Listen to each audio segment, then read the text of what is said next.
Guys, back. We're doing some more stuff. Yo, let me tell you something. Apparently, and this is something I didn't know until recently, YouTube likes, I was about to say reels, shorts. YouTube loves the shorts. So I've been putting more focus, more energy into these shorts. But we gotta do some of these videos too. So you're gonna see a lot of shorts on the channel from now on. But you're about to get the video going today. 10 WWE wrestlers who hated their own Wrestlemania match. Why? Why? We're gonna figure out today. Don't forget to subscribe, like, tell your grandma, tell all the people. Let's do this. Performing at Wrestlemania should be one of the defining moments of a pro wrestler's career. However, over the years, a number of wrestlers have admitted publicly that they strongly disliked one of their Wrestlemania matches for a specific reason. This can be because certain spots were cut from the match, or it can be because they feel like their performance didn't meet the WrestleMania standard. Join us now as Wrestlemania looks at 10 WWE wrestlers who actually hated their WrestleMania match. Be sure to subscribe and hit that notification bell for daily wrestling videos, and follow us on Facebook for exclusive lists. Also check out our new channel, Wrestlemania Shorts, and if you speak or understand Hindi, our new channel, Wrestlemania Hindi.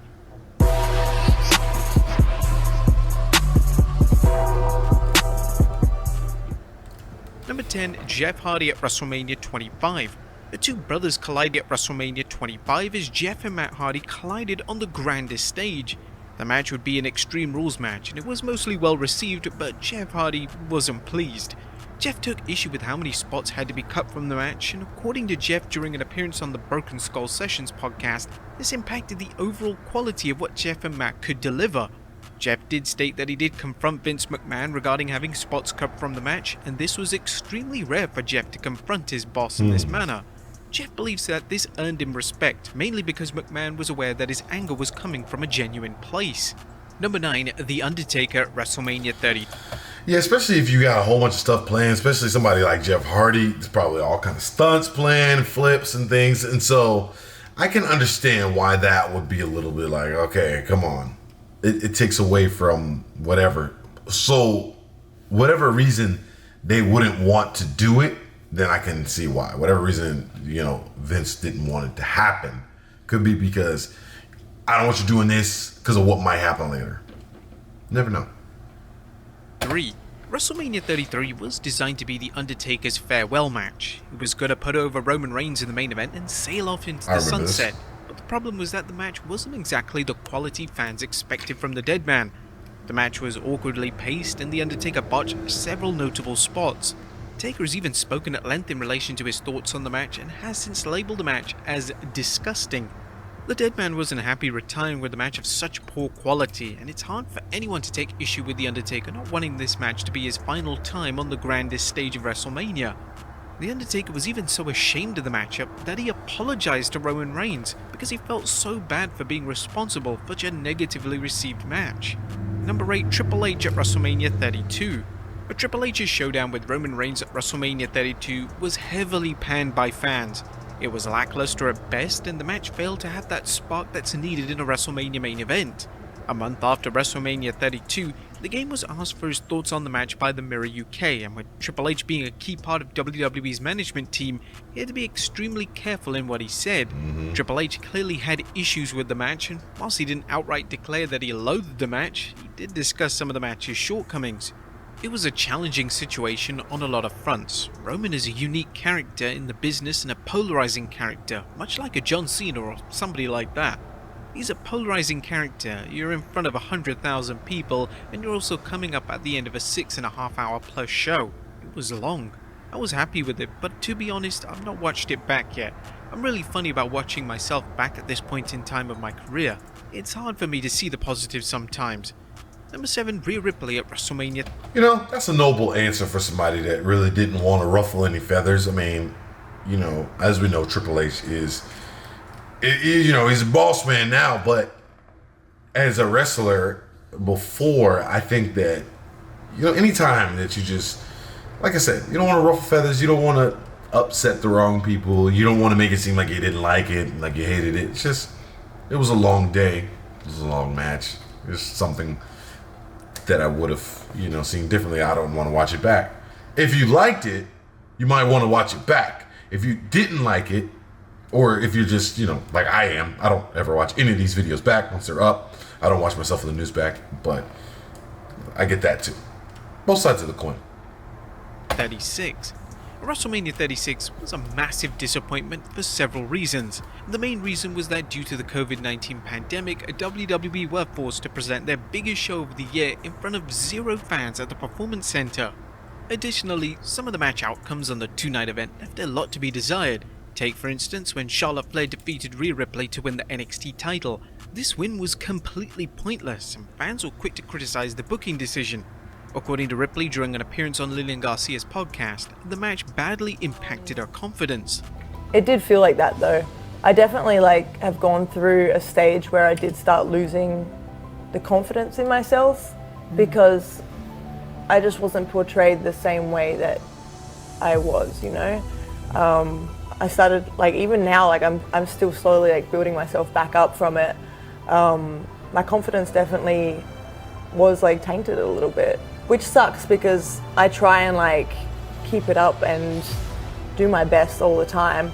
I don't know if it was just something inside my head that just wasn't getting the picture, but I don't know, I got a little bit lost after that. Number 6, Dean Ambrose at WrestleMania 32. When WWE announced that Dean Ambrose would be taking on Brock Lesnar at WrestleMania 32, fans were excited. The match would be a no-holds-barred street fight, and fans expected a full-on war. Sadly, the match was incredibly lackluster, and it failed to meet anyone's standards. According to Ambrose, Lesnar shot down every fun, creative idea he had for the match. Lesnar just wanted to do generic things that fans had seen 1,000 times before. The former WWE champion would go on to call Lesnar lazy, which was a bold yet seemingly justified comment. It's clear that Ambrose strongly dislikes the match, and it's a massive shame as it had so much potential to be a WrestleMania classic. Number 5, Mick Foley at... Here's what I think. I think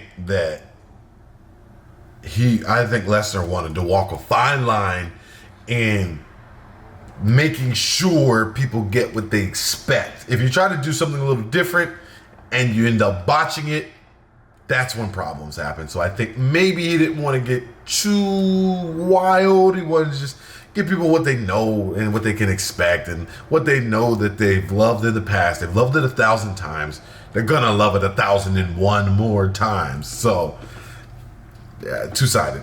Wish he would have been more open. I think I do remember seeing that. And it was okay. It was okay. It happened, WrestleMania 20. One of the top matches on the WrestleMania 20 card saw Mick Foley team with The Rock to take on Evolution. Whilst the match received good reviews from fans, Foley wasn't happy with the match quality, and he felt he let the fans down by his performance. Foley would discuss his thoughts on the match on his podcast, and this is what the Hall of Famer had to say. And I go from being this guy who had been the 3-time WWE champion, and I just become somebody who in my mind doesn't belong out there. And it is what it is. If you guys say it was very good, I'll trust you to say it was very good, but I can't bring myself to watch that match. I don't think I've ever seen more than 90 seconds of it at a time. Wow. Number 4, Brock Lesnar at WrestleMania 34. Brock was so unhappy with his WrestleMania 34 match with Roman Reigns that he threw his Universal title at Vince McMahon backstage. Whilst Lesnar's actions may seem drastic, he had justification to be annoyed, as the main event match was truly atrocious. The crowd had no interest in seeing a babyface Reigns versus a villainous Lesnar, and they heavily turned on the match. The fans would chant, "You both suck," and they would randomly chant for other wrestlers. Even when Lesnar and Reigns incorporated blood into the match, it was met with disdain from the audience, and nothing the duo could do was going to influence the crowd's response. Number 3, Shawn Michaels at WrestleMania. People if you ain't feeling it, man, they're going to let you know. Wrestling fans are pretty brutal. If they are not feeling it, they will gladly let you know that there's a problem with it. To rewind back a little bit on what Mick Foley said, that's interesting to hear his perspective of being somebody who's been top tier for so long, not liking the match for whatever reason. I didn't actually watch that one, so I'd like to go back, and that was WrestleMania 20. I'd like to go back and watch that, because Mick Foley's known for doing some pretty wild stuff. So I wonder what was the problem there. Let me know in the comments. WrestleMania 23. Shawn Michaels' main event match with John Cena at WrestleMania 23 is an all-time classic, but Mr. WrestleMania himself, HBK, was furious with how the match went. Following the match, HBK walked away without shaking the hand of Cena, and this was an off-script outburst from HBK, who just couldn't bear to shake Cena's hand. HBK's anger came from the fact that Cena had forgot to sell his leg throughout the match, and for HBK, that was the main storytelling element of the main event match. According to Dave Meltzer, when HBK got backstage, he began to scream about how terrible he thought the match was, and this opinion was believed to be shared by fellow WWE officials. Number 2, Stone Cold Steve Austin at WrestleMania 14. WrestleMania 14 saw the ascension of Stone Cold Steve Austin to the top of WWE. Austin's match with Shawn Michaels saw Austin pin HBK to win his first WWE title, but Austin has gone on record to state that he hasn't personally been a fan of the matchup. Speaking on the Up Up Down Down's 2K23 livestream, the WWE Hall of Famer revealed, "So to go out there and have a lackluster match with him, and in the biggest show of the year, WrestleMania, that was a sold out show and it's a small building compared to nowadays, that was a big deal. When Mike Tyson came in, me and Mike hit it off, and he was over. He brought a lot to it, so it was cool being out there with Mike. Me and Shawn could have had a way better match, but he was in a bad place. He was injured, I was just red hot. When I got the stunner on him, Mike quick counted me. He didn't give me that slow championship pace. But to answer your question, I hated that match. I love Shawn, I have the utmost respect for him, but I don't consider that to be a good match at all." And number 1, The Undertaker at WrestleMania 34. The WrestleMania Dream match between The Undertaker and John Cena finally took place at WrestleMania 34, and going into the match, fans fully expected a lengthy match between the two legends. Unfortunately, what the fans got was a squash match that was under 3 minutes in length. To say that this was disappointing would be an understatement, and the dead man was incredibly disappointed.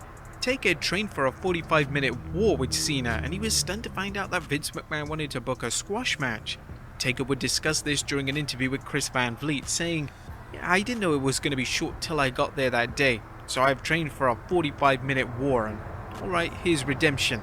I'm going to light this place on fire." It felt good. And Vince calls me into his office and he goes, "Okay," he says, "it's just going to be about 5 minutes, you're going to squash him."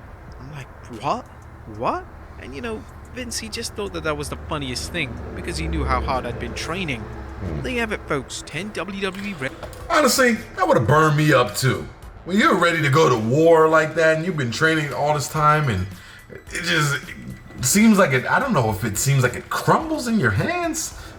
Because that's a lot of endurance training that he's probably been doing. He's probably been doing a lot of running, a lot of bag work, a lot of practice in other ways just to get taken down to 5 minutes when he's ready for 45. It would burn me up. So I could definitely see that one. Alright guys, let me know what you thought about this video in the comments. More educational videos like this can be on the way if you would like. 10 WWE wrestlers who hated their own WrestleMania match. With WrestleMania just happening recently, this was pretty interesting to see. Again, let me know what you think in the comments, and thank your grandma and them. We back, we're doing the thing. We got 90K on this channel now, and we're working for 100 and then beyond. So of course, the grind don't stop. We're back in it. Yeah, I think that's it. I'm just kidding. I think that's it, guys. Let me know what's next. See you.